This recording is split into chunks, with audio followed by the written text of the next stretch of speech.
Friday, January the 21st. This coming Sunday, we will see red shirt rallies again. And it's interesting that 2 days after that, the yellow shirts will also be holding a rally. They seem to be holding back-to-back rallies with the same purpose, and that is get this government out. Yes, this is the first time that we are going to see the back-to-back anti-government rallies by these opposing political camps. So it's very interesting. The main question is, everyone has been asking it whether these two groups can eventually converge.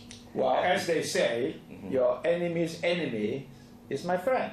Right, yes, and if you look at the ultimate goals of these two groups, they have the same motivation in mind. That is, opposite government has to be ousted. So if you look at that, of course they can join forces, because when you have an ultimate goal, when you share a common goal, you can work together. But I think the common complaint they have against opposite is over the Cambodian issue. That's the main issue. That's the main complication. Because the yellow shirt or the PAD main objection against this government is that Cambodian policy is very weak.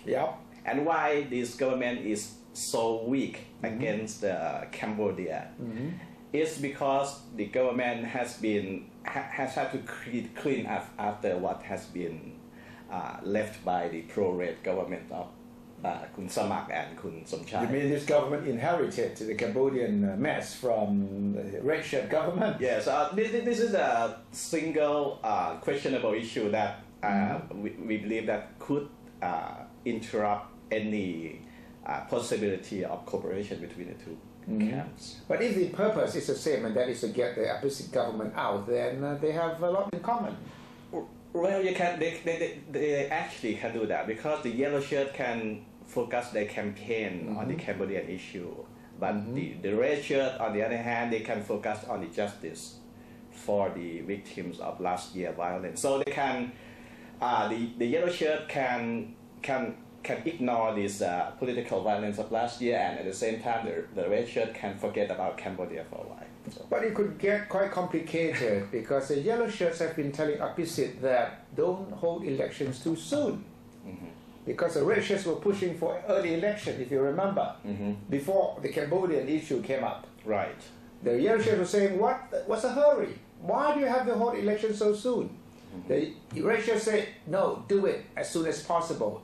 Next month, if possible. Now, if the two camps, red and yellow, try to put pressure on opposite to quit, opposite's option is obviously to call an election, dissolve parliament and call an election. That would not obviously fit in with what the yellow shirts have been asking. Well, now the yellow shirt may want to, they can't wait to see the back of opposite. So that means that they can just change their stand on the election day. They can just say, okay, as long as opposite goes, we are happy about it. So, but who's going to come? If the yellow shirts have their way, who is going to come after opposite? Who do they want? They don't. I'm not clear. And the red shirts are clear. The red shirts want opposite out and Thaksin or his nominee in. But for the yellow shirts, it's not clear to me at all what they want to see after the election, after opposite goes. That's one thing that remains unclear about the yellow shirt. I agree with that. I mean, as of now, the red shirts seem to be, okay, you dissolve the house or you go according to parliamentary step. But the yellow shirt have been campaigning against the government, but they did not quite, really vocal about you have to dissolve the house or we need a new election. No, they have never said that. And the yellow shirts, as we know, they have been, advocating some kind of political change that not exactly or not actually involving election. Well, before this, before the April-May violence, the red shirts were calling for real democracy, if you remember, to bridge the gap between the elite and the poor. But now, the rallying cry in every rally is about the 91 people killed.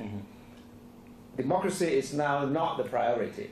No, and I think that's a good strategy of the red shirt because if the Democrats, supposing the Democrat win the next election, they will not have this at their rallying cry anymore because Abhisit can say, okay, I'm now representing the people, I have the legitimacy.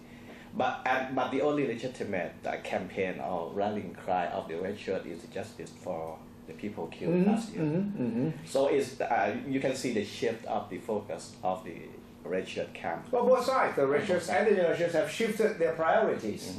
And now the Sunday rally and the Tuesday rally will be quite interesting in terms of trying to pinpoint what the yellow shirts and the red shirts really want.